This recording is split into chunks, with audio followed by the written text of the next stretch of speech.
काशी विश्वनाथ, सोमनाथ, मथुरा के भव्य मंदिरों में भगवान के दर्शन करके मन प्रसन्न हो जाता है।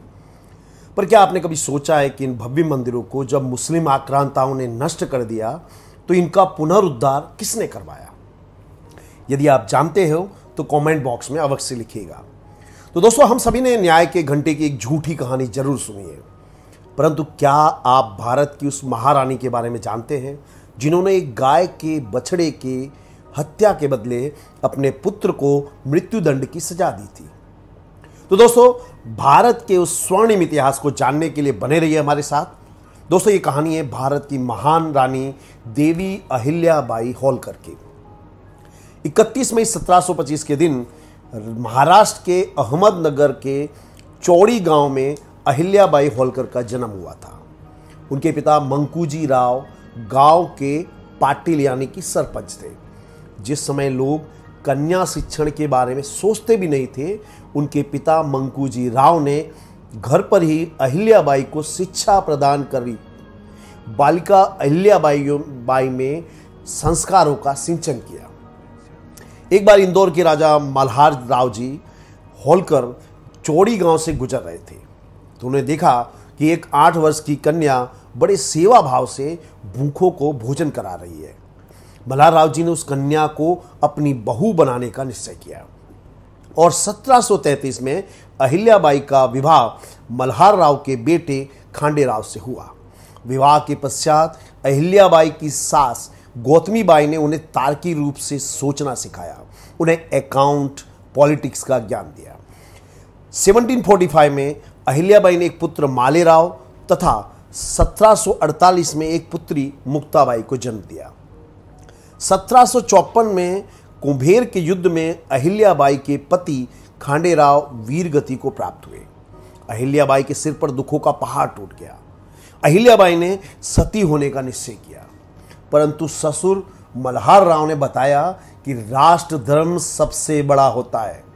अहिल्याबाई ने प्रजा के कल्याण के कार्यों और संचालन में अपना मन लगाया, किंतु 1766 में पिता समान ससुर मल्हार राव का भी देहांत हो गया।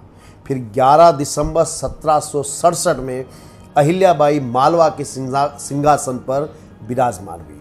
उन्होंने 1767 से 1795 तक शासन किया।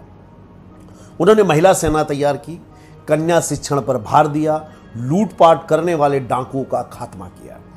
उन्हें राजकोष में से 1600 करोड़ रुपए प्रजा कल्याण के लिए खर्च किए थे। अहिल्याबाई ने शासन भगवान शंकर को अपना प्रतिनिधि मानकर किया था। एक बार अहिल्याबाई के बेटे मालूजी राव के रथ से टकराकर एक गाय के बछड़े की मृत्यु हो गई। बछड़े की मां अपने बछड़े के पास आकर बैठ गई। वो गाय वहां से हटने को तैयार नहीं थी। कुछ समय बाद देवी अहिल्याबाई होलकर उस रास्ते से गुजरी। उन्हें सारा माजरा समझ में आ गया। उन्होंने उपस्थित लोगों से उस बछड़े के हत्यारे के बारे में पूछा तो लोगों ने बताया कि राजकुमार मालूजी राव के बछड़े के रथ से बछड़े की मृत्यु हुई है। देवी अहिल्याबाई का गुस्सा 7वें आसमान पर था। वे राजमहल में आई। उन्होंने मालेजी राव की पत्नी से पूछा कि यदि किसी मां के सामने कोई उसके बेटे की हत्या कर दे तो उस हत्यारे को क्या दंड देना चाहिए? इस पर मालूजी राव की पत्नी ने कहा, निसंदेह उस हत्यारे को मृत्यु दंड देना चाहिए। राजमाता ने फैसला सुनाया, मालेजी राव के हाथ पैर बांधकर उसी स्थान पर फेंक दिया जाए जहां उस बछड़े की मृत्यु हुई थी और रथ से ठोकर मारकर मृत्यु की सजा दी जाए। मंत्री ने राजमाता को काफी समझाया कि ये एक अकस्मात था, इसमें राजकुमार का कोई दोष नहीं है, परंतु राजमाता नहीं मानी। न्याय न्याय होता है। फैसला हो चुका था, लेकिन राज्य का कोई भी व्यक्ति रथ चलाने को तैयार नहीं हुआ। अंत में देवी अहिल्याबाई होलकर खुद रथ चलाने को तैयार हुई। राजकुमार के हाथ पैर बांधकर बीच बाजार में छोड़ दिया गया। रानी रथ लेकर आगे बढ़ी, परंतु गाय आड़े आ गई। गाय ने रथ को रोक दिया। कई बार देवी अहिल्याबाई ने कोशिश की, मगर गाय हर बार आड़ी आ जाती थी। अंत में मंत्री ने रानी से विनती की कि गाय भी नहीं चाहती कि किसी माता के सामने उसके बेटे की मृत्यु हो। गाय ने राजकुमार को माफ कर दिया है, आप भी ईश्वर की इच्छा समझकर उन्हें माफ कर दीजिए। इस घटना के बाद इंदौर के उस बाजार का नाम आड़ा बाजार हो गया। दुनिया में न्याय की ऐसी घटना आपको कहीं देखने को नहीं मिलेगी। देवी अहिल्याबाई होलकर की प्रतिभा को देखकर उनके देवर ने भी राजा बनने से इनकार कर दिया था। तो 11 दिसंबर 1767 को अहिल्याबाई होलकर इंदौर के सिंहासन पर विराजमान हुई।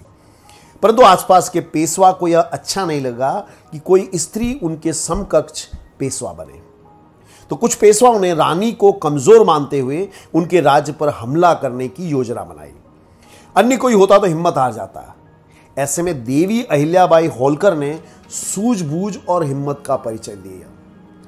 उन्होंने पेशवा राघव राव को चिट्ठी लिखी और चिट्ठी में लिखा, आप हमारे राज्य पर हमला करने वाले हैं, हमारी महिला सेना आपके स्वागत के लिए तैयार है। सोचिए, ऐसे में यदि आप युद्ध जीत जाते हैं तो इतिहास में लिखा जाएगा कि आपने एक दुखी कमजोर स्त्री के राज्य पर हमला किया और उसे पराजित किया।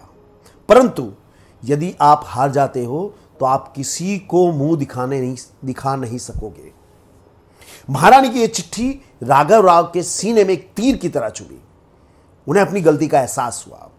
उन्होंने महारानी के सेनापति से उत्तर भिजवाया कि हम आपके राज्य पर हमला करने नहीं बल्कि अपना शोक व्यक्त करने आए थे। और इतना ही नहीं, राघव राव ने महारानी के राज्य को भविष्य में संरक्षण भी प्रदान किया। यह घटना दिखाती है कि दुख की परिस्थिति में भी विवेक ना खोकर ईश्वर पर श्रद्धा रखने से हर समस्या आसान हो जाती है। दोस्तों, महारानी भगवान शंकर की अनन्य भक्त थी। उन्होंने अपने आप को ईश्वर का प्रतिनिधि मानकर शासन किया। उनकी सभी राजाज्ञा में लिखा होता था श्री शंकर। उनके सिक्कों पर नंदी, भगवान शंकर और बिलीपत्र अंकित होते थे। 1669 में औरंगजेब ने काशी विश्वनाथ के मंदिर को नष्ट करके ज्ञानवापी मस्जिद बनाई थी। तो रानी ने 1780 में काशी विश्वनाथ के मंदिर का जीर्णोद्धार किया। इसीलिए जब प्रधानमंत्री श्री नरेंद्र मोदी ने काशी विश्वनाथ कॉरिडोर का उद्घाटन किया तो वहां देवी अहिल्याबाई होलकर की प्रतिमा भी लगाई थी। इसके अलावा देवी अहिल्याबाई होलकर ने सोमनाथ, जगन्नाथपुरी, मथुरा, अयोध्या के मंदिरों का निर्माण करवाया। महारानी ने मणिकर्णिका घाट, दशाश्वमेध घाट का निर्माण कराया। उत्तरकाशी धर्मशाला, रामेश्वर पंचकोशी धर्मशाला, कपिलधारा धर्मशाला का निर्माण कराया।